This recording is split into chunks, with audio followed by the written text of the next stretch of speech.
Now, how about them damn Celtics? And we are back with another How About Them Celtics video. Sam and I are recording on Thursday, December 26th, talking about Kristaps Porzingis because he's, drumroll please, hurt again. He's hurt again. He hurt his ankle in the Celtics loss to the 76ers on Christmas.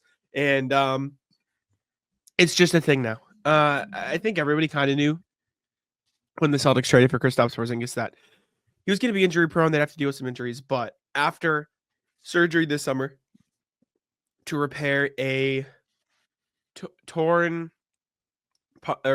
dislocation of the dislocation of his posterior tibialis or something like that. I think that's the phrasing.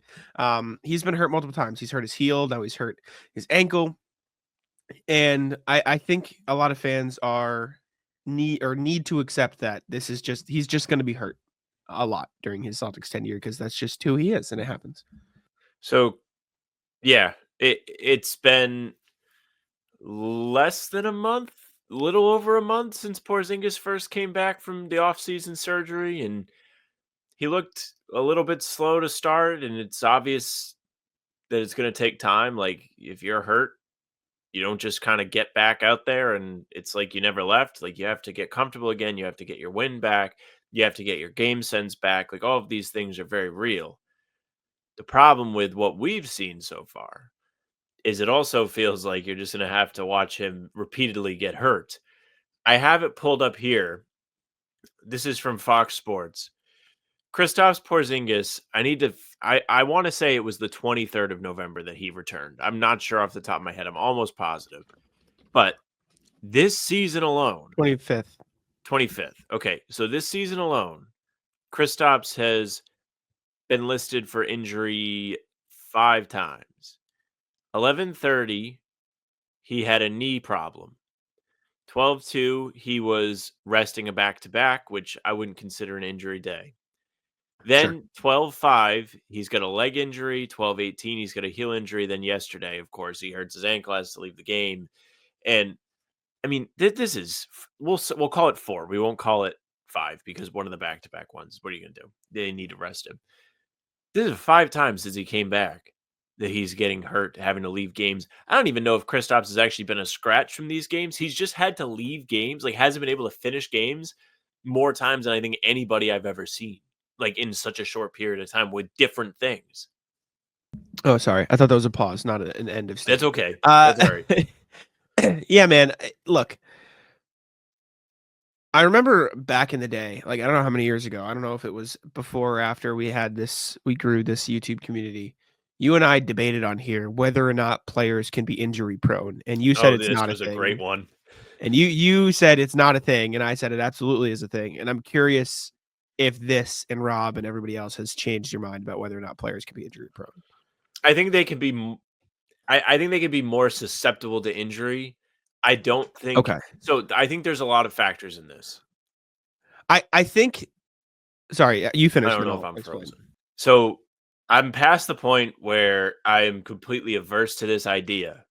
But what I will say is I think there is a difference, and I lean more towards more guys being susceptible to injury. I think when I think injury or injury prone, I think somebody who is just getting injured not for the sake of getting injured, but just because they just they're unlucky.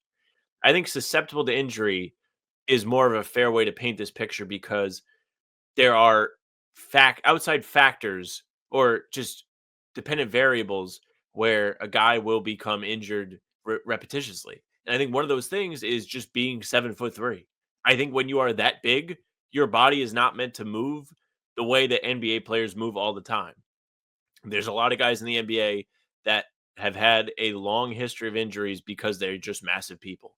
And yeah, with Porzingis, it doesn't help that he has had structural injuries to these places. So like once you damage a part of your body, listen, these guys are professional athletes. They have the best care possible. They have the best rehab teams. They have all these people supporting them as they get back on the court.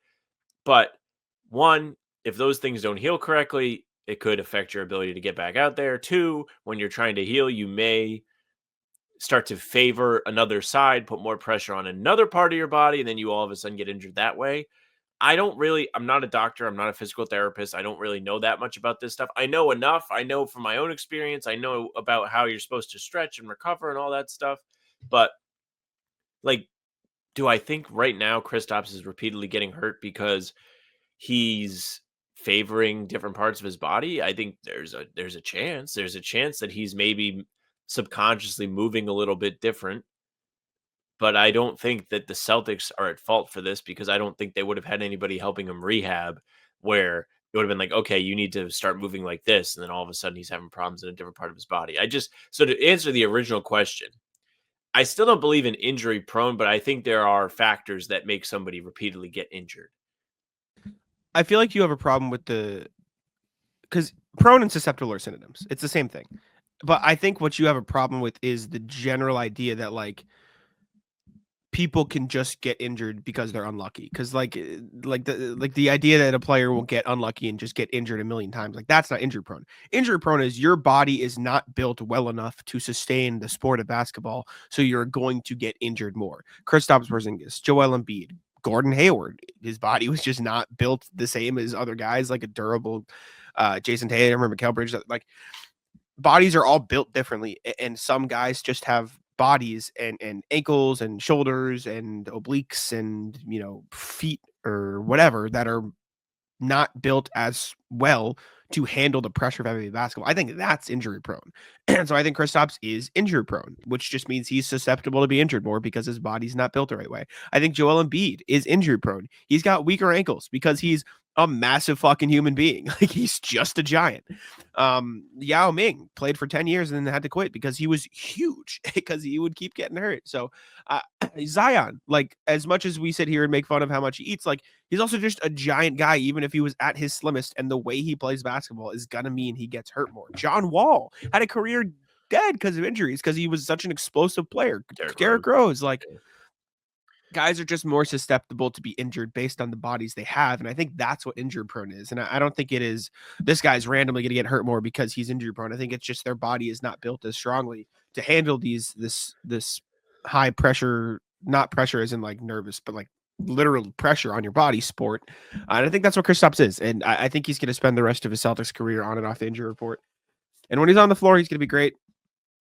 And when he's off the floor, they built a good enough team to win without him. And I think that's the difference between this tenure versus his Mavs Knicks tenure, that Celtics have built a team where they don't need Kristaps. He's great. He'd be awesome to have. And he's makes the team better, but you can still win a title without him. But he's just going to be on the injury report a lot.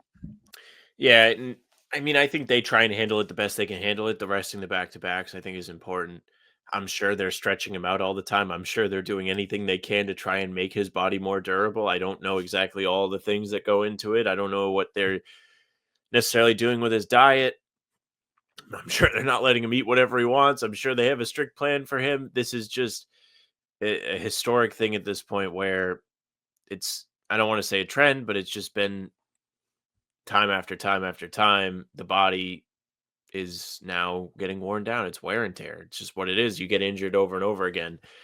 Yeah, the reason I think I really will combat the injury prone, because I think people will say it just to say it without having like this is why. When there's a this is why, it's whatever. I mean, obviously there's just a long history with Kristaps. There's a long history with plenty of guys. The Celtics, like you said, are built to survive the sporadic injuries of Kristaps Porzingis. The thing that really sucks is as a viewer, you don't know what it is, and you're just like, no, please not the worst possible thing. Oh, he's only going to miss the end of the game. Fine. He doesn't have a boot on leaving the arena. All right, whatever. We'll give it a go on Friday now. We'll see how he is on Friday. Do you think he's going to play against the Pacers? No. I think he'll sit out at least one of the 2 games. So, I mean, I don't really care if he plays tomorrow. I'd prefer not to see him. I'd like to see him smiling in the flyest suit you can imagine on the bench. I don't need to see him out there. Not right now. I think he could use a little bit of a breather. The injury thing is just so complicated because there's the inverse to that where you're like, well, if you stop, then your body is not conditioned, and then you have to get reconditioned, and it's a long process, and then you get hurt if you're not conditioned right. I do not envy those on the training staff. Yeah, it's tough. I mean, I think it is what it is with Kristaps at this point. I think fans need to get used to the fact that he's just going to be on and off the injury report. And I mean, that's okay. It is what it is. I think they've built a good structure around him, but just it was fun, not fun, but funny hearing the TD Garden collectively gasp when he was hurt against the Sixers on Christmas Day, because it was like like everyone knew what was happening. But anyways, we're gonna wrap it up there. Let us know your thoughts down below in the comments. Make sure to leave a like, subscribe on YouTube, follow us on Spotify and on Apple. Catch our pregame streams 30 minutes before every single Celtics game. You can see us there on YouTube. It's also on Facebook. Follow us on TikTok, Instagram at How About Them C's. Facebook is the name of the pod. You can follow me on Twitter at JackSimoneNBA. You can follow Sam on Twitter at SamandFriendsNBA. That's it for us. Taco, come on. Taco's having some fun here. That is bogus.